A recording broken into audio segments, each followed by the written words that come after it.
आज हम बात करेंगे। मेरा ये मानना है, आप लाल किताब के जो सबसे ज्यादा सॉलिड सूत्र हैं उनको सीखो, उन पर ध्यान दो। वो अगर पकड़ में आ गए तो बाकी सब चीजें छोटी मोटी। अक्सर लोग परेशानी के हालत में जब आते हैं, उनके मुंह से एक ही चीज निकलती है कि हमारी किस्मत साथ नहीं दे रही। जिंदगी में इंसान के हाथ में दो प्रकार के रास्ते हैं। एक रास्ता है कर्म का और एक रास्ता है किस्मत का। यानी इस संसार में दो ही तरह के लोग पाए जाते हैं। एक वो जो कर्मवादी हैं, कर्मठ हैं, कर्म योगी हैं, और एक वो लोग हैं जिन्हें हम किस्मतवादी कहते हैं, जो किस्मत पर यकीन रखते हैं। और आप में से कोई पूछे कि दोनों में से कौन सा मार्ग अच्छा है, तो मैं कहूंगा दोनों ही मार्ग अपने आप में श्रेष्ठ है। कोई भी मार्ग कमजोर या ताकतवर एक दूसरे की अपेक्षा नहीं है। दोनों की अपनी अपनी खासियत है। अगर हम सभी क्लास के स्टूडेंट से पूछा जाए कि क्या हम कर्म करते हैं, तो सभी कहेंगे हाँ, हम कर्म करते हैं। अगर हम कर्म करते हैं तो इसका मतलब हम कर्मवादी, हम कर्म योगी हैं, हम कर्मठ हैं। फिर हम कामयाब क्यों नहीं हो रहे? फिर आप में से आंसर आएगा कि साहब, किस्मत भी एक चीज होती है। अगर लक ही साथ नहीं देगा तो हमारे कर्म को श्रेष्ठता प्राप्त नहीं होगी, हमारे कर्म को ऊंचाई प्राप्त नहीं होगी। बहुत सारे लोग एक तरफा ये मानते हैं कि जो भी कुछ है वो किस्मत ही है। अगर किसी की किस्मत अच्छी है, वो तो जिंदगी में अपने आप कामयाब हो जाएगा, और जिसकी किस्मत खराब है वो इंसान डगमगा जाएगा। तो आज हम बात करेंगे किस्मत की। ये किस्मत चीज क्या है?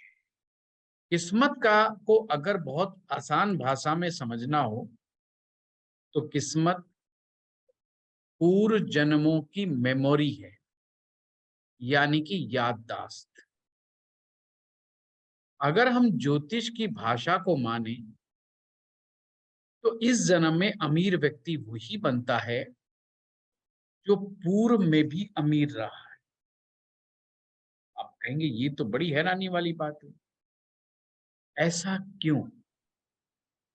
क्योंकि पूर्व जन्म में उसने सारे सूत्र सीख लिए थे अमीर हो जाने के। उसके पास मेमोरी है। हम जो भी फैसला लेते हैं जिंदगी में, ध्यान रखिए, अमीरी और गरीबी प्रेजेंट के फैसलों पर डिपेंड करती है। हम जो भी फैसला प्रेजेंट में लेते हैं वो ही फैसला भविष्य में हमें डिसाइड करेगा कि हम अमीर होंगे कि हम गरीब होंगे। अगर हम अमीरों वाले फैसले लेंगे तो निश्चित रूप से हम अमीर होंगे, और हम गरीबी की तरफ ले जाने वाले फैसले करेंगे तो निश्चित रूप से हम गरीब होंगे। इसका मतलब अमीरी और गरीबी प्रेजेंट में लिए गए फैसलों पर डिपेंड करती है। और हम फैसला कैसे लेते हैं ये समझना बहुत जरूरी है। एस्ट्रोलॉजी कैसे मानती है कि इंसान कैसे फैसला ले हमें लगता होगा कि हम फैसला अपनी बुद्धि से लेते हैं। कोई भी फैसला हम अपनी बुद्धि से लेते हैं, पर यह बात सत्य नहीं है। हम सारे फैसले अपनी याददाश्त से लेते हैं। हमारी याददाश्त, पीछे की याददाश्त और पूर्व जन्मों की याददाश्त, सारी याददाश्त मिलकर के हमारे सबकॉन्शियस ब्रेन में इकट्ठी होती है और वो हमें गाइड करती है कि किस समय क्या फैसला लेना चाहिए। सपोज कीजिए, अगर हम हर फैसला अपनी बुद्धि से ले रहे होते और आपके सामने कोई ऐसी चीज पूछ ले जिसके बारे में आपकी कोई मेमोरी आपके पास ना हो, क्या आप फैसला ले पाएंगे? सपोज करो मेरे पास कोई नेता आता है और कहता है, पंडित जी ऐसा है, आप बहुत अच्छा काम कर रहे हो, आप बोलते बहुत अच्छा हो, पार्टी को ताकत दो, आप हमारे साथ पार्टी ज्वाइन कर लो, आप पॉलिटिक्स ज्वाइन कर लो और कल से हम आपको पार्टी ज्वाइन करा देंगे और हम आपको फलाना पद भी दे देंगे। सच मानो, मेरी बुद्धि शून्य हो जाएगी, क्योंकि मैं ना हाँ कह पाऊंगा ना मैं ना कह पाऊंगा। हाँ इसलिए नहीं कह पाऊंगा कि मेरे को पुरानी किसी भी प्रकार की कोई याद मेरे साथ सपोर्ट नहीं कर रही है कि मुझे राजनीति में कैसे जाना है और उसमें मेरा क्या भविष्य होगा। पर अगर कोई आता है और कहता है, जी मैंने एक नया इंस्टीट्यूट खोला है, आप यहाँ पर आकर के ज्योतिष पढ़ा दो, अब बताओ मैं हाँ करूंगा कि ना करूंगा, डिसीजन कैसे लूंगा? या तो मैं हाँ करूंगा या ना करूंगा, पर डिसीजन में कंफ्यूजन एक पैसे का नहीं होगा। यानी कि या तो उस व्यक्ति के साथ मैं एक ही नजर में कहूंगा, हाँ हाँ चलो ये फलाने ने इंस्टीट्यूट खोला, ये तो अपना स्टूडेंट है, इसकी भी हेल्प होगी, हम चलो पढ़ाते हैं 1 मिनट में। या कहेंगे, अरे यार ये तो बकवास स्टूडेंट था, दिमाग खराब करता था बहुत ज्यादा, इसके साथ काम ही नहीं करना, खड़ा ही नहीं होना इसके साथ। पर कंफ्यूजन नहीं रहेगा हमारे पास कि हमने क्यों हाँ की क्यों ना की। हम हर कार्य के एक्सपर्ट नहीं होते। हमारी पुरानी याददाश्त, यानी कि जिस तरह के कर्म करने का अनुभव हमारा सालों साल का होता है, वो ही अनुभव हमें डिसीजंस लेने पर मजबूर करता है। और कुछ लोग इतने अच्छे पुण्य कर्म करके आते हैं पीछे से कि उनके जो किस्मत के ग्रह होते हैं वो बहुत सहज और सुलभ होते हैं, बहुत ही शक्तिशाली होता है, बहुत ही अच्छे स्थान पर बैठा होता है। यानी कि उनकी याददाश्त जो है, पिछले कार्यों की याददाश्त, पीछे से अमीर हो जाने की याददाश्त, पीछे से ही बड़ा बन जाने की याददाश्त उनकी काफी गहरी होती है। गरीब लोगों की मेमोरी में अच्छे गुण गायब होने शुरू हो जाते हैं। आप हैरान होंगे जब आप एक ऐसे व्यक्ति की कुंडली देखो जिसकी 50 वर्ष की आयु हो और वो आज भी 25, 30, 35 हजार रुपए कमा करके बड़ी मशक्कत के साथ अपने परिवार को चला रहा हो। फिर एक ऐसे नौजवान 25, 30 साल के लड़के या लड़की की कुंडली उठा के देखो जो आज 1.5, 2 लाख, 3 लाख, 4 लाख रुपए महीने कमा रहा हो। दोनों के ग्रहों को सामने आप पास पास रखो, आपको अंतर पता चलेगा। और वो अंतर क्या होगा, ये समझने वाली बात है। तो लाल किताब इसमें एक बात कहती है कि हर इंसान अपने साथ एक किस्मत का ग्रह लेकर के पैदा हुआ है और यदि वो किस्मत का ग्रह जितना ताकतवर होगा, जितना शुभ होगा, जितना बढ़िया होगा, उतनी ही तुम्हारी याद पूर्व जन्म की अच्छी होगी। अर्थात जो तुमने पीछे का बढ़िया कर्म किया है, बढ़िया ज्ञान ग्रहण किया है, अच्छे कर्म किए हैं, वो इस जन्म में तुरंत फलित हो जाएंगे, तुरंत फ्रुक्टिफाई हो जाएंगे। और हम कहते हैं ना यार, एक थॉट आया बस मेरे दिमाग में, कोई परमात्मा की तरफ से इशारा मिला कि यार ऐसा नहीं ऐसा करना चाहिए, और हमने ऐसा किया और हो गया, और ये क्या चमत्कार हो गया, हम सफल हो गए। कुछ लोग सुबह सुबह ध्यान में बैठते हैं, उनके दिमाग में ख्याल आता है और ख्याल वो जिंदगी में चमत्कार पैदा कर देता है। ये ख्याल मेरे भाई कुछ नहीं, ये वही किस्मत का ग्रह होता है।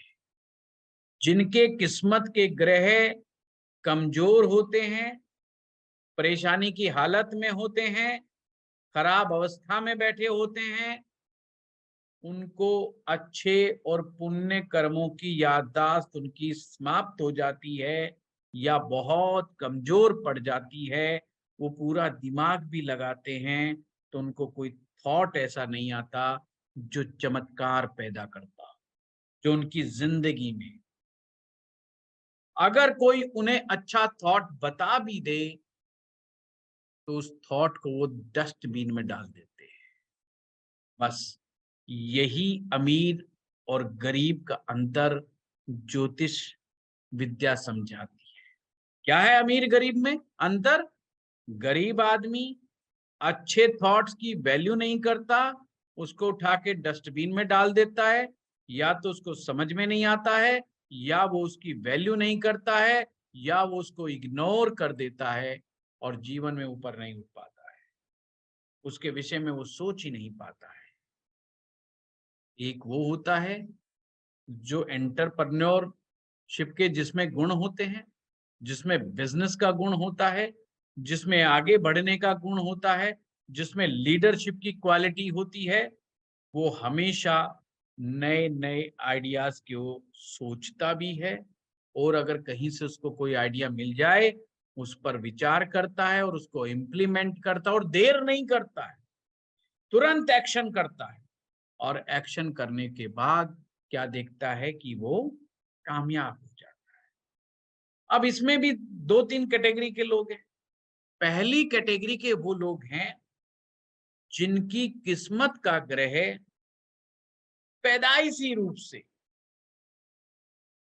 बहुत उम्दा बैठा हुआ है और फर्स्ट स्टेप के ऊपर ही मिल जाता है। अब ये किस्मत का ग्रह ढूंढने की टेक्निक क्या है कुंडली में? सिंपल है। लाल किताब के पंडित जी कह रहे हैं जो कुंडली का सबसे उम्दा ग्रह है, जो कुंडली का सबसे बड़ा ग्रह है, जिस ग्रह को कोई टक्कर नहीं मार रहा है, जो ग्रह किसी रूप से इम्प्योर नहीं है, जो ग्रह किसी रूप से खराब नहीं है, जो ग्रह किसी रूप से पीड़ित नहीं है, जो ग्रह बलवान है, वही ग्रह किस्मत का ग्रह बनने लायक होता है। या आप ऐसे समझ लो कि हम 9 ग्रहों में से द बेस्ट प्लेनेट चुन रहे हैं। जो द बेस्ट प्लेनेट होगा, हमें उस प्लेनेट के संस्कारों को अपने अंदर लेकर के आना है, हमें उस प्लेनेट के संस्कारों को फॉलो करना है, हमारे को अपनी किस्मत का ग्रह मिल जाएगा। किस्मत यानी कुंडली का नवा भाव, किस्मत यानी कि भगवान का आशीर्वाद, किस्मत यानी कि गुरु ग्रह का आशीर्वाद। सिंपल बात इतनी हो रही है। अगर कॉमन रूप से देखा जाए तो इस क्लास में जितने भी विद्यार्थी हैं, सभी की किस्मत का ग्रह एक ही है, वो है गुरु।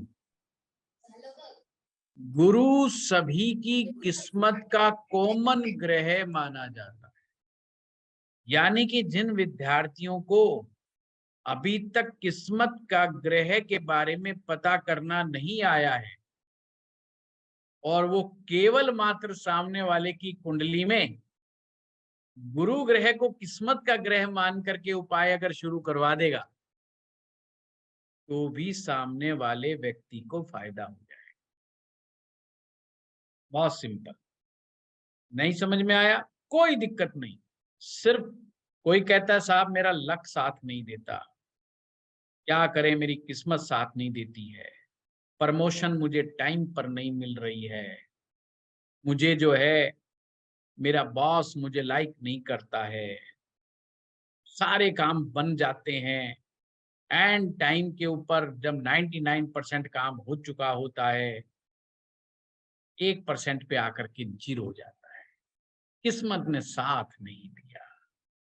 जब सामने वाला ये लाइनें करता है, तो आपको दिमाग रखना है कि आपने गुरु ग्रह की रेमेडी को बिना सोचे समझे शुरू करा देना। अब रेमेडी क्या शुरू करा देनी है, यहाँ थोड़ा-सा दिमाग लगाना है कि गुरु का दान कराना है, कि गुरु का उपवास कराना है, कि गुरु का मंत्र जाप कराना है, क्या करवाना है? तो सबसे पहले आप गुरु ग्रह के हालात देख लो कुंडली के, और गुरु ग्रह को ठीक बनाने के लिए जो भी यथास्थिति चीजें निकलती हैं, उनके उपाय कराने शुरू कर दो व्यक्ति को, उसको फायदा होना शुरू हो जाएगा। एक व्यक्ति कहता है मैंने व्यापार नया शुरू किया है, सभी का चल रहा है, मेरा नहीं चल रहा है, मैं क्या करूं? आपके दिमाग में तुरंत आना चाहिए, अरे गुरु का उपाय करो। अब गुरु का क्या उपाय करो? अब आपको समझ में नहीं आ रहा, कंफ्यूज हो गए कि मैं रतन पहनाऊं या मैं मंदिर में कुछ चीजें छुड़वाऊं या जल में प्रवाहित कराऊं, कंफ्यूजन बन रहा है। कोई बात नहीं, कंफ्यूजन मत होइए। वो व्यक्ति जिस चीज का भी व्यापार कर रहा है, उसको एक ही चीज कहे कि भाई तेरे व्यापार से रिलेटेड कोई लिटरेचर होगा, कोई बुक्स होगी, कुछ तो लिखा होगा। एक आदमी डिजिटल मार्केटिंग का काम करता है, तो डिजिटल मार्केटिंग का कोर्स दोबारा ज्वाइन कर ले, किताबें पढ़ना शुरू कर दे। वो कहता है जी मैं इलेक्ट्रिकल इंजीनियर हूँ, इलेक्ट्रिसिटी की बुक पढ़ना शुरू कर दे। पर बिना बुक पढ़े रोज का सोएगा नहीं। बुक रोज पढ़नी ही पढ़नी है, बुक नहीं छोड़नी। 45 डेज का चैलेंज दे दो उसको कि भाई 45 डेज तक तेरे को अपने फील्ड की बुक पढ़नी है। आप हैरान होंगे कि उसका गुरु एक्टिव होना शुरू हो जाएगा, और गुरु जब एक्टिव होगा, उसकी किस्मत भी उसका साथ देना शुरू कर देगी। ये तो हुआ एक सीधा सीधी बात। अब हम आते हैं कि लाल किताब में क्या लिखा है। प्रणाम गुरु जी। गुरु जी, आज का टॉपिक क्या मंगल या गुरु? क्योंकि नेक्स्ट अगली क्लास में मैं अटेंड नहीं कर पाया। कोई बात नहीं है, आज हम किस्मत को चमकाने के लिए ब्रश लेके बैठे हुए हैं। किसी किस्मत पे धूल जम रही हो और उसको ऐसा फील होता हो कि भाई किस्मत साथ नहीं दे रही है, तो किस्मत कैसे साथ देगी, उसके विषय में है। मंगल में कठिनाइयां काफी आ रही थी। मंगल स्ट्रगल का प्लेनेट है, लड़ाई झगड़े का प्लेनेट है, इसलिए हमने उसको छोड़ दिया कि स्ट्रगल छोड़ दो, लड़ाई झगड़ा छोड़ दो। अब हम स्मूथनेस की तरफ चलेंगे। गुरु ग्रह स्मूथनेस का प्रतीक है। किस्मत जब अच्छी होती है तो आदमी को मेहनत नहीं करनी पड़ती और एंजॉय करता है। कम मेहनत में ज्यादा आउटपुट, बस यही किस्मत का नाम है। आज की डेट में किस्मत वाला उसे ही कहते हैं कि जो आदमी कम से कम मेहनत करे और मैक्सिमम उसकी जिंदगी में आउटपुट निकलता रहे, वो व्यक्ति भाग्यशाली कहलाता है, किस्मत वाला कहलाता है। जब इस संसार में बच्चा पैदा होता है, तो बंद मुट्ठी के साथ पैदा होता है। और एक पुरानी फिल्म का गाना है ना, नन्हे मुन्ने बच्चे बोल तेरी मुट्ठी में क्या है, वो कहता है मुट्ठी में है किस्मत हमारी है। तो ये लाल किताब का डायलॉग है कि बंद मुट्ठी में जो बच्चा है, वो अपनी किस्मत की मुट्ठी को बंद किए हुए बैठे हैं। और बंद मुट्ठी के जो भाव हैं, वो 4 हैं हमारे कुंडली में। पहला, चौथा, 7वां और 10वां। तो लाल किताब कहती है कि सबसे पहले आपने इन बंद मुट्ठी के खानों में ग्रह ढूंढने हैं। कौन सा ग्रह? जो सबसे ज्यादा उम्दा है, जो सबसे ज्यादा बढ़िया है। बेकार वाला नहीं ढूंढना, सबसे बढ़िया वाला ढूंढना, क्योंकि किस्मत का ग्रह बनने लायक वही होगा। अब कुछ लोग वास्तव में बड़े भाग्यशाली हैं, जिनको पहले स्टेप पर ही अपनी किस्मत का ग्रह मिल जाता है। ये वही लोग हैं जो अपनी किस्मत बाय बर्थ लेकर के पैदा होते हैं। जैसे कि पहले घर में सूर्य का बैठना, 10वें घर में मंगल का बैठना, 7वें घर में शनि का बैठना, चौथे घर में गुरु का बैठना। अब मान लीजिए आप में से कोई कहता है जी हाँ, हमारे इन 4 ग्रह में से फला ग्रह फलाने भाव में बैठा है, तो आपकी किस्मत का ग्रह वो ही बन जाएगा। पर समस्या जब आएगी, कुछ ज्यादा ही लकी होते हैं, उनके एक छोड़ो 2-2 किस्मत के ग्रह बन जाते हैं, तो वहां कंफ्यूजन खड़ा हो जाता है। सपोज करो कि पहले भाव में सूर्य आ गया और 10वें भाव में मंगल बैठ गया, तो मंगल भी उच्च का हो गया, सूर्य भी उच्च का हो गया। अब यहाँ कंफ्यूजन खड़ा हो गया, तो किस्मत का ग्रह किसे माने? तो ज्योतिष में, लाल किताब ज्योतिष में एक सीरीज बनी हुई है। उस सीरीज में जो नंबर 1 पे है वो बृहस्पति है, नंबर 2 पे है वो सूर्य है, नंबर 3 पे चंद्रमा है। इस तरह से सीरीज बनी हुई है ग्रहों की, और लास्ट में है राहु और केतु। आपने उस सीरीज में देखना है कि सबसे पहले कौन सा ग्रह आता है। जो सबसे पहले आएगा वही किस्मत का ग्रह बन जाएगा। जैसे कि पहले भाव में सूर्य, 10वें मंगल, तो उस सीरीज में सबसे पहले कौन सा ग्रह आएगा? सूर्य आएगा या मंगल आएगा? सबसे पहले सूर्य। सूर्य आएगा। सूर्य। तो सूर्य किस्मत का ग्रह हो। अच्छा चलो अब दूसरा एग्जांपल लेते हैं। पहले भाव में सूर्य और चौथे भाव में गुरु, तो किस्मत का ग्रह कौन बनेगा? गुरु। गुरु। बस यहीं पर अक्सर स्टूडेंट कंफ्यूज हो जाते हैं, वो कंफ्यूजन आपका दूर हुआ। उस सीरीज के हिसाब से आपने डिसाइड करना है। गुरु सीरीज पूरी करा दो। गुरु सर आएगा। गुरु सबसे पहले आएगा कपूर साहब, ये सीरीज ही है जो हम करते आ रहे हैं। ठीक है ठीक है ठीक। वैदिक ज्योतिष में सूर्य पहले होता है, फिर बाकी ग्रह बाद में होते हैं। यहाँ पर बृहस्पति पहले है, बाकी ग्रह बाद में है। सिंपल सीरीज वो ही है ना। बस थोड़ा सा हमें ध्यान रखना है कि ये थोड़ा सा हो जाए तो हमने उस सीरीज में से छांट लेना है। जैसे अभी आपने गुरु को छांट लिया सबसे पहले। अब यहाँ पर कुछ टर्म एंड कंडीशंस हैं। टर्म कंडीशंस क्या है कि किस्मत का ग्रह आ गया, बहुत अच्छी बात है, फर्स्ट स्टेप पर मिल गया और भी अच्छी बात है। हमें उस ग्रह की फिलॉसफी को अपनी जिंदगी की फिलॉसफी बना लेना, अर्थात जो चीजें उस ग्रह को प्रिय हैं, जो चीजें उस ग्रह को प्यारी हैं,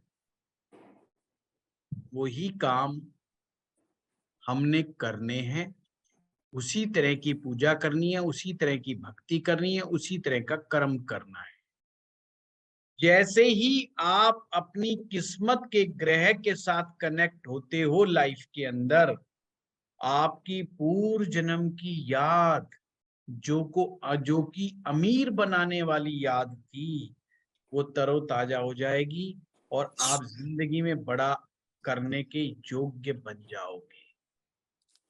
क्या आप जानते हैं कि हम सारी जिंदगी भर सफल होने का फार्मूला हम सभी ढूंढते रहते हैं, और इस सफल होने के चक्कर में चाहे हम सफल हो पाए ना हो पाए, कुछ सालों के बाद कुछ चीजें रियलाइज करते हैं कि यार इन चीजों से तो व्यक्ति सफल होता है और इन फला चीजों से व्यक्ति असफल होता है। बेशक हम स्वयं ना कर पाए। हम स्वयं क्यों नहीं कर पाते?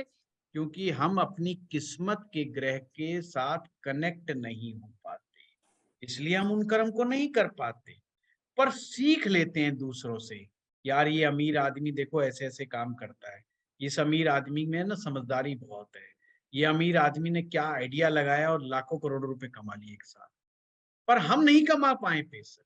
पर जो आज हम लर्न कर रहे हैं, आगे आने वाले जन्मों में वो आज की याददाश्त हमारी अगले जन्म में काम आएगी। इसलिए जिंदगी में वो विद्या सीखो जो तुमको जीवन में नीचे से ऊपर की ओर लेकर, वो विद्या सीखनी है जो ऊर्ध्वगामी बना दे जीवन को। ऊर्ध्वगामी, या ऊर्ध्वगामी का मतलब होता है ऊपर की दिशा की तरफ लेकर के जाने वाला। क्योंकि एक चीज ध्यान रखो, या तो अपने जीवन को अपने कर्मों से ऊर्ध्वगामी बना लो, नहीं तो बिना कर्म किए ऊपर तो जाना ही है।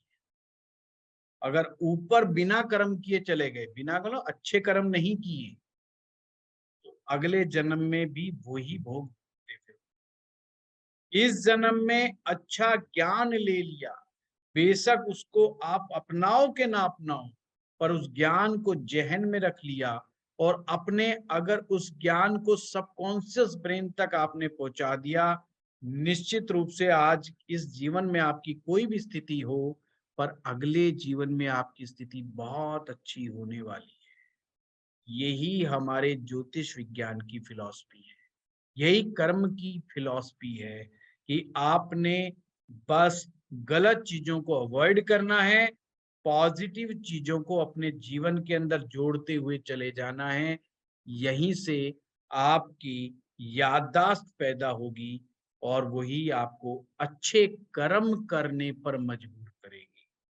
जब तक आप अपने पास ऐसा आभा मंडल नहीं बना लोगे जो आपको पॉजिटिव करने पर मजबूर करे, जब तक आपके जीवन में अमूलचूल परिवर्तन नहीं आएगा। और आभा बनाने के लिए एक प्रकार का विशेष ज्ञान आपके चारों तरफ मंडराता रहना चाहिए।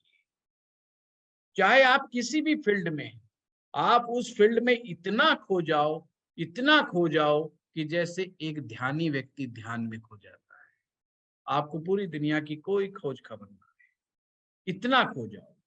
तो पर सबसे पहले अपने किस्मत के ग्रह के हालात को समझो कि मेरा किस्मत का ग्रह कौन सा है। उस स्टेप को अगर आपने समझ गए तो निश्चित रूप से आप कुछ भाग्यशाली होंगे, जो एक्शन तेजी से करेंगे वो इसी जन्म में फायदे में आ जाएंगे, नहीं तो अगले जन्म में तो निश्चित रूप से आपको उसका लाभ मिलेगा ही मिलेगा, इस बात में कोई शक ही नहीं। अब आप में से बहुत सारे लोग कह सकते हैं ये फिलॉसफी का क्या मायने क्या हुआ। मान लीजिए कि मेरा 7वें भाव में शनि बैठा है और मेरा गुरुजी 7वें भाव में शनि बैठ करके उच्च का हो गया, तो मेरा तो किस्मत का ग्रह शनि हो गया। मैं कहूंगा बिल्कुल। अब वो पूछता है पर मैं क्या करूं, अब मुझे क्या करना चाहिए? तो हमारे जहन में आना चाहिए शनि ग्रह क्या है, शनि ग्रह क्या चाहते हैं, शनि ग्रह का मनोविज्ञान क्या है। हमें उस तरह की लाइफ को अपनाना चाहिए। शनि ग्रह दिखावे में बिल्कुल यकीन नहीं करते। शनि ग्रह अपने कपड़ों पर, अपनी लाइफस्टाइल पर खर्चा नहीं करते, वो सिर्फ और सिर्फ कर्म पर ध्यान देते हैं। कर्मा विद द अवेयरनेस, ये शनि की फिलॉसफी है कि होश में रह करके काम करना, बेहोशी की हालत में नहीं। क्या आप जानते हो कि हम मैक्सिमम टाइम बेहोशी की हालत में रहते हैं? इसलिए मुंह से जो मर्जी निकल जाता है, इसलिए जो मर्जी हम उठा करके खा जाते हैं, जो मर्जी किसी को बोल जाते हैं, जैसा मर्जी किसी को व्यवहार करते हैं। जब तक कोई झकझोरता नहीं तो हम होश में नहीं आते। फिर कोई जब उल्टी डांट मारता है फिर पता, ओहो ये तो गलती हो गई, ओहो ये तो झगड़ा हो गया उसके साथ, अरे यार ऐसा तो नहीं होना चाहिए था, ये तो हमसे गलती हो गई।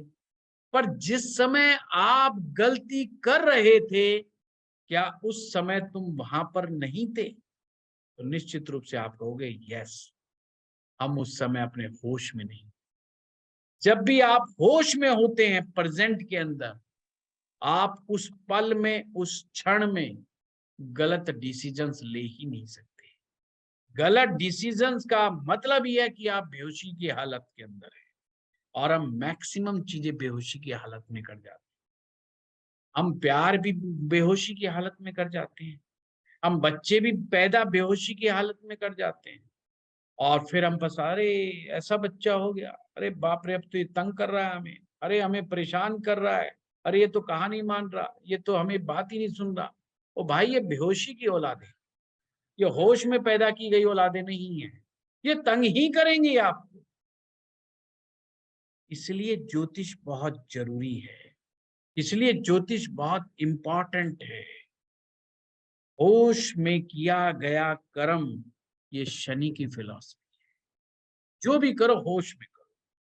तुम्हें पहली बात गलती होने के चांस खत्म, दूसरा कर्म अगर हो गया है कुछ भी, तुम्हारे अंदर कभी भय नहीं रहेगा। कोई भी गलती करने के बाद अगर तुम्हें डर लग रहा है तो निश्चित रूप से आपसे गलती बड़ी हुई है, इसलिए तुम डर रहे हो। शनि कहता है dedication, devotion, consistency of work. जिस काम को एक बार हाथ में ले लिया, उस काम के पीछे लगे रहे। अगर रिसर्च में लग गए, चाहे वो काम रिसर्च 5 दिन में हो, 50 दिन में हो, 5 साल में हो या 50 वर्ष में हो, बस बीच में नहीं। बीच में जो काम को छोड़ देते हैं उनका शनि कमजोर होता है, और जो काम करते ही नहीं, शनि उनके बहुत ही खराब अवस्था के होते हैं। ज्योतिष के बहुत सिंपल कंसेप्ट है। जो काम करता ही नहीं, काम हाथ में लिया, 2-4 दिन चेक किया और उसने कह दिया मेरे बस की बात नहीं है, या मैं इस लायक नहीं हूं, या ये काम मेरे लायक नहीं है, कोई भी अगर उसने बात कह दी तो समझो शनि खराब है। और थोड़ा सा खराब है तो काम को हाथ में लिया, जोश में आया, किया, और करते करते करते 4-5-6 महीने करने के बाद होश आया, अरे यार ये तो नहीं हो पाएगा, ये तो कहाँ फंस गए, गलत फंस गए यार, भागो अब तो यहाँ से। हम भाग लिए मैदान छोड़ करके। शनि अवश्य ही कुंडली में गड़बड़ाया हुआ है। Simple concept. अब जिसकी किस्मत का ग्रह शनि है, वो अगर ऐसी हरकत करेगा, किस्मत दगा दे जाएगी। बिल्कुल मत समझिए कि किस्मत का जो ग्रह होता है वो आपको 100% सपोर्ट ही करेगा, नहीं। किस्मत का ग्रह आपको देखता है। आपके हाथ में है किस्मत के ग्रह को चमका करके रखना, और आपके हाथ में है किस्मत के ग्रह को डुबो देना।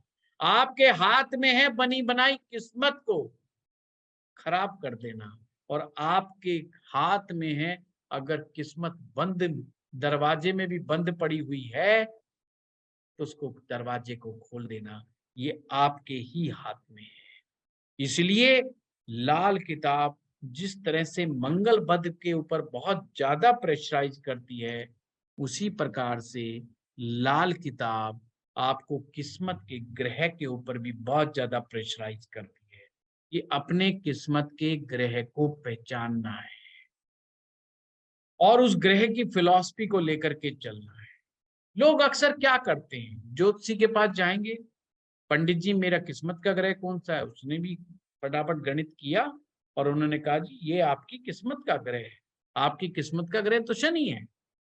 अच्छा शनि है, वो भागा भागा मंदिर में जाएगा, तुरंत दंडवत प्रणाम करेगा, शनिदेव आज पता चल गया अपन तो आपकी पार्टी का आदमी है, तो आज तो अपन आपकी पार्टी ज्वाइन है, गुरुजी ने बोला, और घर जाके बैठ गए और दिन गिन रहा है कि शनिदेव आएंगे, किस्मत चमकाएंगे, बात खत्म।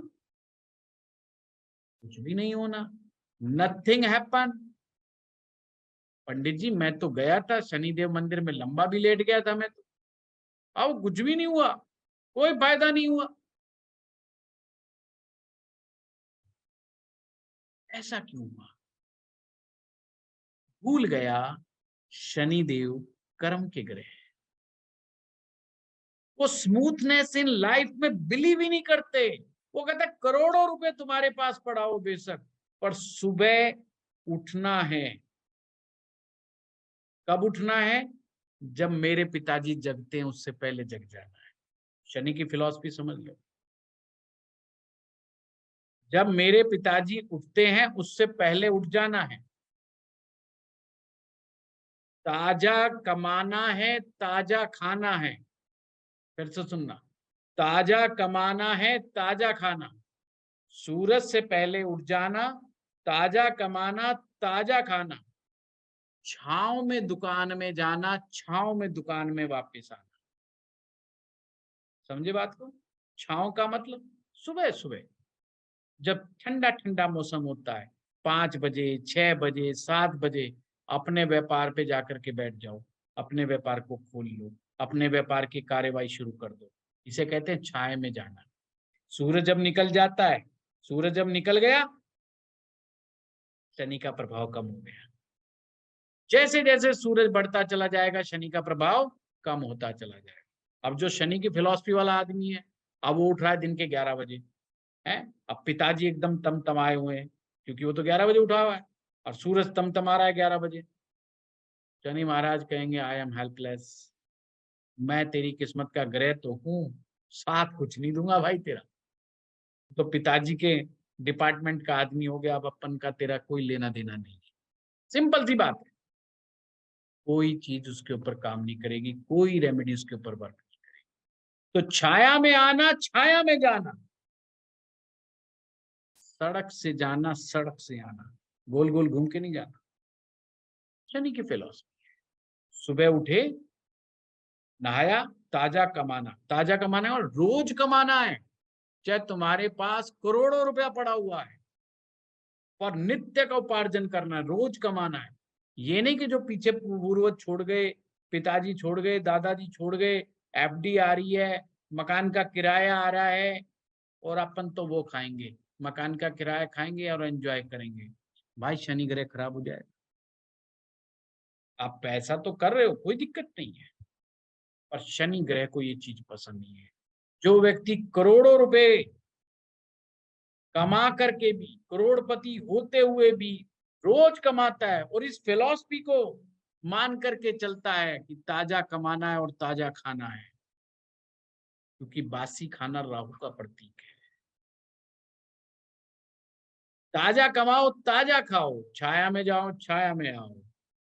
शनि ग्रह प्रसन्न है। शनि ग्रह के बारे में फिर आपने क्या सुना है?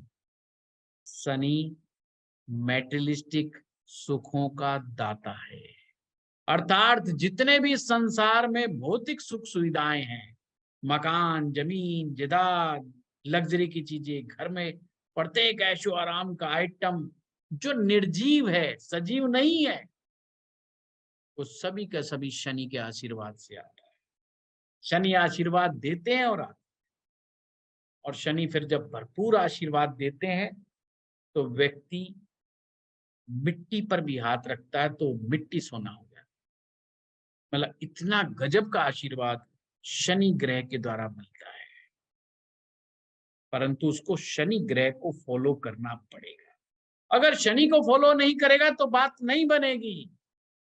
शनि चाहते हैं कि कोई व्यक्ति गरीबों को ना सताए, शनि चाहते हैं कि कोई व्यक्ति दलितों को ना सताए।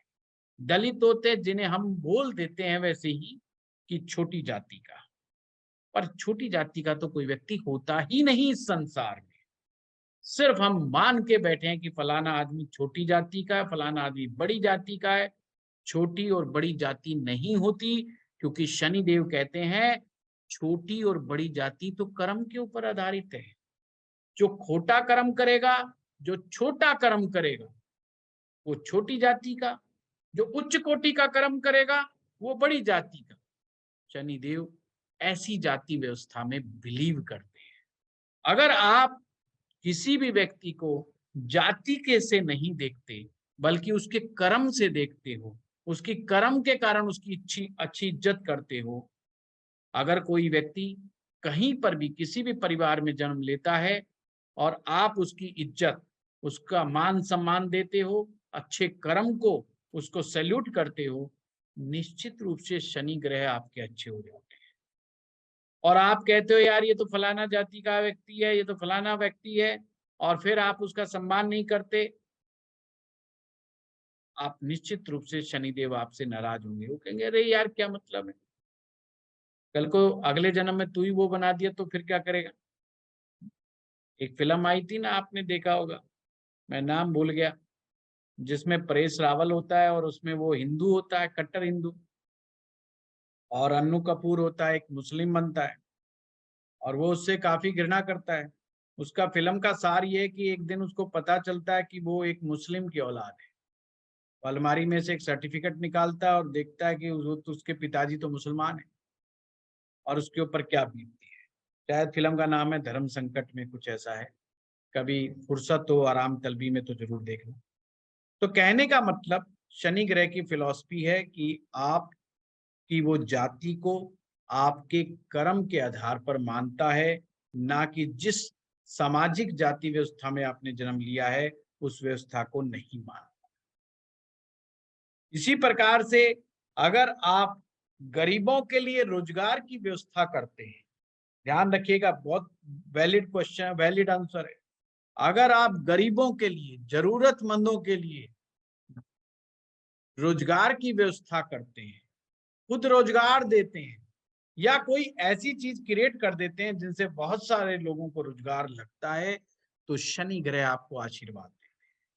इसीलिए जिन लोगों की किस्मत का ग्रह शनि बनता है, और अगर वो फैक्ट्री खोलते हैं, कंपनी खोलते हैं, ऑर्गेनाइजेशन खोलते हैं और लोगों को रोजगार देने का काम करते हैं, तो शनि ग्रह उनके ऑटोमेटिक अच्छे हो जाते हैं, उम्दा हो जाते हैं, और किस्मत उनका बहुत साथ देती है, बहुत सपोर्ट करती है। पर अगर आप अपने कर्मचारियों को सिर्फ इस उद्देश्य से अपनी ईगो को शांत करने के लिए बिना मतलब डांट डपट करते रहते हो, उनके साथ ही सींग में सींग भिड़ा करके लगे रहते हो, अपने नीचे के कर्मचारियों के साथ आप भिड़े रहते हो, आप अगर ये सोचते हो ये सभी वो लोग हैं जिनको मैं डांट सकता हूं, मेरा डांटने का अधिकार है इनके ऊपर, तो शनि साथ नहीं देगा। और अगर आप ये सोचते हो कि ये सभी लोग मेरे सहयोगी हैं और मैं इनको के साथ, इनको की टीम बना करके बहुत अच्छे से मैं काम करवा सकता हूं और एक सिनर्जी पैदा कर सकता हूं, तो शनि ग्रह आपको बहुत सपोर्ट करता है। तो मेरा कहने का तात्पर्य ये है, आपकी किस्मत का ग्रह कुंडली में चाहे कोई भी निकले, मैं अगले स्टेप्स में बताऊंगा कि किस्मत का ग्रह कैसे और कैसे निकलेगा, और आपको पता लग जाएगा कि आपकी किस्मत का ग्रह कौन सा। पर एक प्रॉमिस करना पड़ेगा, जिसका किस्मत का ग्रह कुछ भी निकले, 45 दिन तक आपने एक चैलेंज लेना है अपने साथ कि मुझे 45 दिन तक उस ग्रह के मार्ग पर चलना है, जी मुझे उस गुरुजी। ग्रह की साधना करनी है। देखिए, आपके अंदर विश्वास जब ही जागेगा कि ज्योतिष और ज्योतिष के उपाय में कितनी सच्चाई है, ये फायदा करती हैं कि चीजें नहीं करती, जब तक आप करके खुद नहीं देखते। टुकड़े टुकड़े में लपक लपक के करने से कुछ नहीं फायदा। यह सबसे अच्छा एक्सपेरिमेंट होगा। और आप में से किसी की कुंडली नहीं है तो भी किस्मत का ग्रह तो अभी मिल गया है आपको, वो आपके गुरुजी हैं। समझ गए बात को? 45 दिन तक गुरु के पाथ को फॉलो कर, 45 दिन तक गुरु मंत्रों का जाप करना, 45 दिनों तक गुरु की रेमेडी करनी, 45 दिन तक मंदिर में रोज जाना है, और कोई भी एक कोई पीला फल, कोई पीली मिठाई, कुछ ना मिले तो पीला फूल भगवान को अर्पित करके आनी है, किसी भी देवी देवता में। और हो सके तो मंदिर में बैठ करके गुरु मंत्र का 20 मिनट तक मंत्र पाठ करना है आपने, और फिर देखना है कि तुम्हारे दिमागी हालात जिस दिन शुरू किया था उस दिन क्या थे और 45 दिन के बाद क्या है। अपनी एक डायरी बनाना। शुरुआत में बहुत सारे लोगों को बहुत कटु अनुभव होंगे, ये मैं पहले क्लियर कर देता हूं। कुछ लोगों को ऐसा लगेगा भाग जाए यहां से, कहाँ चक्कर में पड़ गया, कहाँ गुरुजी की क्लास में फालतू चीज सुन ली, तो चांदी का चकोर टुकड़े वाला ही उपाय बिल्कुल सही था, कहाँ ये 45 दिन के चक्कर में फंस गया। तो ये हो सकता है ऐसा, ये उसी के कर्मा उसी के ऊपर हावी होकर टूट पड़ते हैं। वो उसको नहीं चाहते कि उन्हें किस्मत का ग्रह का एहसास हो जाए। एक और बात बता दूं, जो भी किस्मत का ग्रह होगा, जो भी किस्मत का देवता होगा, जैसे ही तुम उसके मंदिर में प्रवेश करोगे, कि उस ताकत के सामने अपने आप को शरणागत करोगे, आपको एक डिवाइन एहसास जरूर होगा, निश्चित रूप से होगा। एक रियलाइजेशन होगा कि आज कुछ हुआ है, अजब गजब हुआ है। और जैसे जैसे आप जाएंगे, जैसे जैसे पूर्व जन्म की याद आपकी ताजा होती चली जाएगी, एकदम ऐसा कनेक्शन लगेगा, अरे यार ये तो 15 दिन की कहानी नहीं है, ये तो मैं कई कई सालों से इनकी पूजा करता आ रहा हूँ। आज का कनेक्शन नहीं है, तो कनेक्शन मेरा बहुत गहरा कनेक्शन है इनके साथ। वो शक्ति के साथ जब आपका कनेक्शन बनेगा ना, जो किस्मत का ग्रह हिलोरे लेगा ना आपके साथ, अपने आप रास्ते सुझा दे कि मुझे लाल किताब कैसे सीखनी है, कैसे मुझे व्यवहार करना है, कैसे अपने काम को आगे बढ़ाना है, कैसे मुझे परिवार को चलाना है। कुछ किसी से ज्ञान लेने की जरूरत ही नहीं पड़ेगी, अपने आप रास्ता एक मिलता चला जाएगा। पर 45 डेज तक उसी का मंत्र, उसी का पाठ, उसी की पूजा, उसी का ध्यान, उसी की चीजों का, जो चीज उसे पसंद नहीं है वो चीज छोड़ देना, शराब पीते हो छोड़ देना, नॉनवेज खाते हो छोड़ देना, क्योंकि गुरु ग्रह किस्मत का निकला है, बिल्कुल छोड़ देना। जितना सात्विक भोजन करोगे, जितना तपस्वी जीवन व्यतीत करोगे, कोई ना कोई ज्ञान की पुस्तक रोज पढ़नी ही पढ़नी है, निश्चित रूप से पढ़नी है आपको, कोई भी आध्यात्मिक पुस्तक। वो बात अलग है कि आपको रवि रविशंकर जी पसंद है, उनकी पुस्तक पढ़ो, सदगुरु पसंद है, सदगुरु की पुस्तक पढ़ो। अगर कोई और प्रवचन वाले बाबा जी आपको पसंद है, प्रवचन वाले बाबा जी का प्रवचन सुनो। और सुनील वशिष्ठ जी पसंद है, सुनील वशिष्ठ जी को सुनो। तो तुम्हारी अपनी छूट है, पर करना रोज है। माथे पर केसर का तिलक लगाओ, केसर वाला दूध पीना शुरू कर दो। जो जो बृहस्पति को पसंद है 45 दिन तक वो ही करना शुरू करो, फिर देखो परिवर्तन कैसे होता है। 45 दिन के बाद पहली बात तो क्वेश्चन ही खत्म हो जाएंगे आप लोगों के, आप प्रश्न पूछने लायक नहीं बचोगे, हैंड रेज होने बंद हो जाएंगे। बड़ा आसान है ये,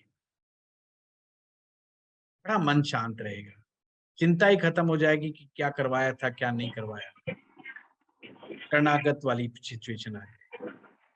और जब ये एहसास होगा तो आप हैरान हो जाएंगे। और अगर किस्मत का ग्रह मंगल निकलता है तो पहलवान को याद करो, एक पोस्टर लगाओ बढ़िया सा, है किसी पहलवान हनुमान का जी का। फोटो लगाओ, हनुमान जी का फोटो लगाओ, हनुमान जी के मंदिर में रोज उनके दाएं पांव का सिंदूर, ध्यान से सुनना, दाएं पांव का सिंदूर अपने माथे पर रोज लगाओ 45 डेज तक। हनुमान जी के दाएं पांव के का सिंदूर अपने माथे पर लगाओ, जाकर के हनुमान चालीसा का पाठ पढ़ो। एक नारियल, सूखा जटा वाला सूखा नारियल हनुमान जी को भेंट दे करके, एक देसी घी का दीपक, खोपरे के अंदर देसी घी का दीपक, बड़ी बत्ती का, खड़ी बत्ती का दीपक हनुमान जी के मंदिर में 45 दिन तक जला करके आओ हनुमान जी के मंदिर में, बड़ी श्रद्धा भाव के साथ। उन्हें पिता के रूप में पूजो, उन्हें गुरु के रूप में पूजो। देखो किस्मत का ग्रह कैसे साथ देता है। नियम बना लो, 2 टाइम एक्सरसाइज जरूर करनी है, दंड बैठक मारनी है आपने, दंड बैठक मारना शुरू करो, लंबे लंबे सांस खींचना शुरू करो। कोई भी फिजिकल एक्टिविटीज, अगर आप नहीं चल सकते, नहीं भाग दौड़ कर सकते, उम्र ज्यादा हो रही है, कुर्सी पे बैठे बैठे प्राणायाम करो, पर कुछ ना कुछ करो। आप ये देखेंगे कि मंगल का था, और ये साथ देने की कोशिश करो, मुझे कहीं पर भी अन्याय होता होगा, मुझे उसकी सपोर्ट में खड़ा। हमेशा ध्यान रखिए, हमेशा डॉन ही से टकराव नहीं होता। कई बार आप लोगों का साथ देते हो तो सामने वाला डॉन नहीं होता कि सीधा आके गोली ही मार दे। बहुत सारे लोग कहते हैं क्यों लफड़े में पड़े। अरे जितनी हिम्मत और हैसियत है उतने तो लफड़े में पड़ जाओ, ज्यादा बेशक मत पड़ो, आपका मंगल ठीक होने लग जाता है। आपके परिवार में, खानदान में कोई ऐसी स्त्री है जो बेचारी विधवा हो गई है, उसको आप सपोर्ट करिए, उसको मदद करिए, उसको मॉरल सपोर्ट दीजिए। तुम्हारी जो हैसियत है उस हिसाब से मदद कीजिए उसकी, उसके साथ खड़े होइए, उनके बच्चों के साथ खड़े होइए, उसके परिवार को हेल्प कीजिए, आपका मंगल ठीक हो जाएगा। विधवा स्त्री की सेवा करने से, विधवा स्त्री की मदद करने से मंगल ग्रह ठीक हो जाता है। अगर भगवान ने आपको ब्लड अच्छी मात्रा में दिया, शरीर में अच्छा निर्माण होता है और अब भगवान के आशीर्वाद से कोई बीमारी नहीं है, ब्लड डोनेट करने का प्रोग्राम बनाइए, कोई खेल खेलिए और बार बार हारिए, लड़ाई कीजिए और हार जाइए, मंगल स्ट्रांग हो जाएगा। सामने वाले को जिता दीजिए। अन्याय के खिलाफ तो जीतना है, पर मोहब्बत में, प्रेम में हार जाना ही जीत है। जब भी तुम जिससे मोहब्बत करो उससे हार जाओ, जिसको तुम चाहो उससे हार जाओ। हारना जरूरी है, ये ध्यान रखना। जिनसे भी तुम प्यार करते हो उनसे कभी भूल करके भी मत जीतना, उनसे हारने में ही भलाई है, कि फिर जीतोगे तो लास्ट में तुम है, फिर यही डायलॉग बोलोगे, हार करके जीतने वाले को बाजीगर कहते। परंतु सच में प्यार ऐसे ही मिलता है जीवन में। मंगल मारता है सामने वाले को, हराता है सामने वाले को, पर मंगल, प्योर मंगल क्या है, नेक मंगल क्या है? नेक मंगल किसी को नहीं मारता। नेक मंगल रक्षक होता है, डिफेंस सिस्टम होता है, गरीब की रक्षा करने वाला, असहाय को मदद पहुंचाने वाला, कमजोर को अभय दान देने वाला नेक मंगल होता है। अपने मंगल को नेक मंगल बनाते चले जाओ। जितना नेक बनाते चले जाओगे उतना ही मंगल, किस्मत का ग्रह आपको इतना उठा देगा ऊपर कि आप सोच भी नहीं सकते। आपने तो सपने में भी नहीं सोचा होगा, इतना मंगल आपको उठा करके ले जाएगा। मंगल मीठा बोलना है और मीठा बांटना है, ये सूत्र हमेशा याद रखें। जिसका मंगल किस्मत का ग्रह बन जाए उसे ये सूत्र समझा के बैठ कि बे भाई कड़वा तो बोलना ही नहीं, जला हुआ तो बोलना ही नहीं, ऐसे शब्द का तो इस्तेमाल ही नहीं करना जिससे सामने वाले को चोट लग जाए। मीठा बोलना है, मीठा बांटना है। प्रत्येक मंगलवार को उसको मीठा बांटने की प्रेरणा दो। वो कहता है पैसे नहीं है, कहे भाई 10 रुपए का सामान लेके बांटा, 10 रुपए की 10 टॉफी आती है, तू 10 टॉफियां ही बांटा जाकर। तो 20 रुपए का जाके गुड़ बांटा छोटे छोटे टुकड़ों में। सफेद रंग के जो पतासे आते हैं, पतासे बांटा बस, चाहे 10 रुपए के बांटने शुरू कर, रोज बंटवाना शुरू कर दो आप उसको। 45 दिन के अंदर परिवर्तन आप देखेंगे, हैरान हो जाएंगे। जो भी कुछ चीज है, गुड़ है, पतासे हैं, लाल रंग की मिठाई है, लाल रंग का फल है, कुछ भी आप उनसे बंटवाना शुरू, आप हैरान हो जाएंगे कि परिवर्तन कितना गजब का परिवर्तन होता है। और सबसे बड़ी बात, 45 दिन के बाद वो आपसे आकर के जब बोलेगा कि हाँ मेरे साथ जिंदगी में परिवर्तन हुआ है, वो आपको सुखद एहसास बहुत अच्छा लगेगा। ऐसे आपकी जिंदगियां धीरे धीरे बदलनी शुरू।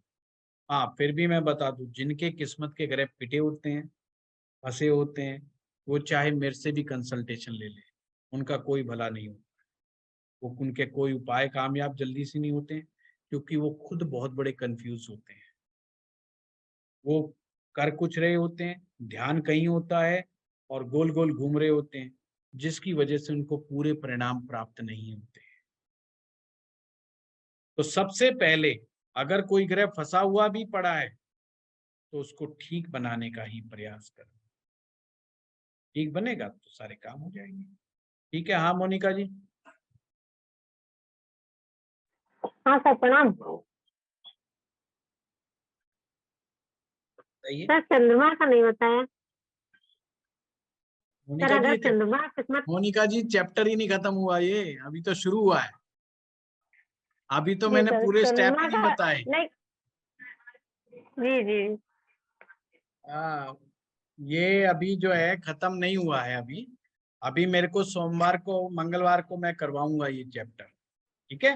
पहले मैं पूरे चैप्टर करा दूं, सारे ग्रहों का जी कराऊंगा, निश्चित रूप से कोई ग्रह नहीं छोड़ूंगा, सारा ग्रह करवा जैसे सर, जैसे सर मुझे पता है कि मेरा किस्मत का ग्रह चंद्रमा है, लेकिन जी। आपने बताया कि गुरु को मान के गुरु के सारे वो करना शुरू कर दें। तो जिनको नहीं पता है क्या गुरु के मोनिका सारे जी, उपाय हम कर। अच्छा अच्छा। मोनिका जी जी जिनको नहीं पता है, पूरी बात नहीं सुनी मैंने। कहा जैसे किसी की कुंडली नहीं है, किसी के टाइम ठीक नहीं है, जी जी किसी का डेट ऑफ बर्थ ठीक नहीं है, जी वो कहता है जी हमें तो पता ही नहीं है।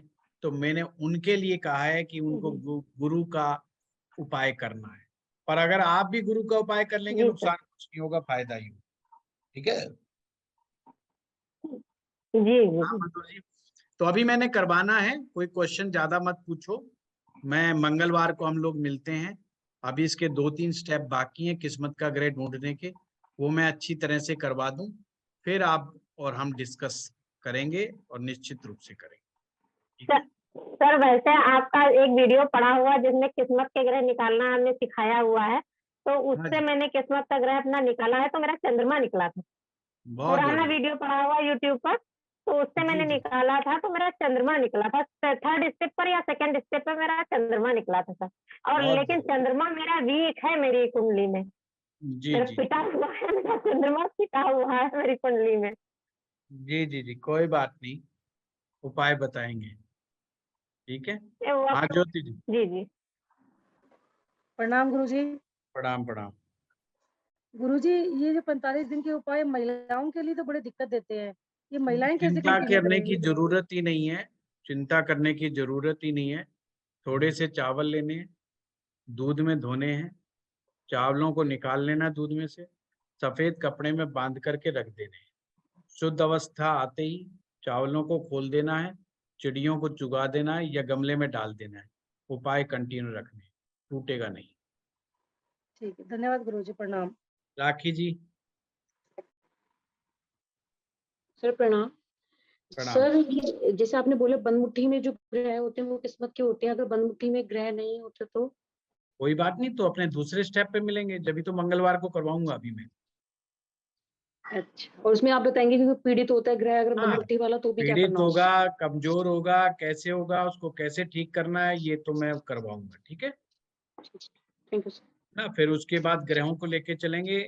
किसने भेजा था ग्रुप में कि किस्मत का ग्रह, धोखे का ग्रह, और 2-3 पॉइंट लिखे थे कि वो भी रह गए हैं। तो मुझे याद आया कि बीच बीच में ग्रह भी कराता रहूंगा और ये पॉइंट भी सारे मैं कराता रहूंगा, ठीक है। हाँ मदन जी, हाँ Madhuri ji. Thank you sir.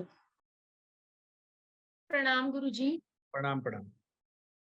गुरुजी, किसी भी हमने ग्रह की जैसे रेमेडी करनी है मंदिर जाने वाली स्पेशली, अगर उस समय जुपिटर 7th या 10th हाउस में वशफल में आ जाए तो हम जी उसको कैसे करेंगे? नहीं, बिल्कुल करिए, मंदिर में जाइए, किसने मना किया है। मतलब उसमें मंदिर में भी जा सकते हैं, पूजा हाँ पाठ भी करें जी जी जी जी जी जी, बिल्कुल और बिल्कुल। जोत भी जलाएं? कुछ सूत्र ऐसे हैं जो आपके D1 चार्ट पर एप्लीकेबल होंगे। कुछ सूत्र ऐसे हैं जो जो इसमें लाल किताब में जो वर्षफल में एप्लीकेबल। जो प्रिकॉशंस होते हैं वो ओवरऑल लाइफ के लिए होते हैं।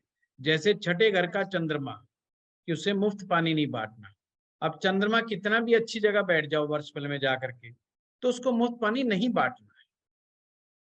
पॉइंट समझे बात को। सातवें बट घर में अगर आ जाए बृहस्पति आ तो? गया, सातवें घर में जी बृहस्पति आ गया मेन चार्ट के अंदर, तो यह है कि उसको जी। अपने घर का वातावरण बहुत ज्यादा धार्मिक बना के नहीं रखना। अच्छा। अब ये थ्रू आउट लाइफ उसको ध्यान रखना है। अब ये वर्षफल से कोई लेना देना नहीं।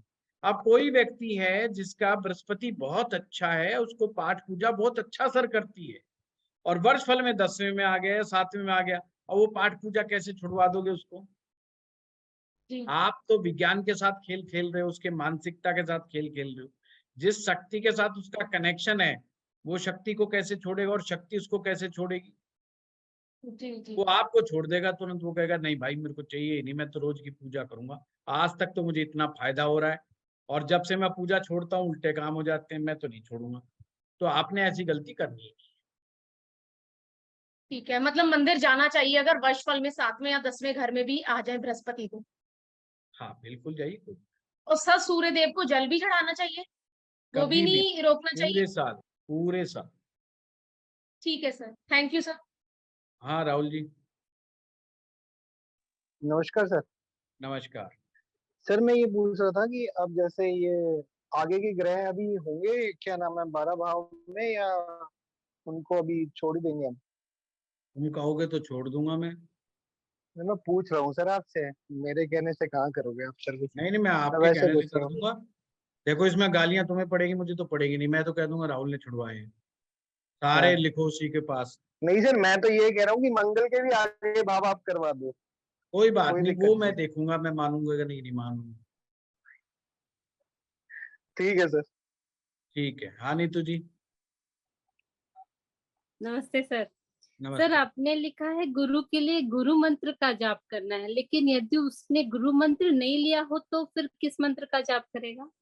फिर गुरु के जो बीज मंत्र है उसका जाप। अच्छा, ओके सर, ओके सर, ठीक है, okay sir, okay sir, thank you sir.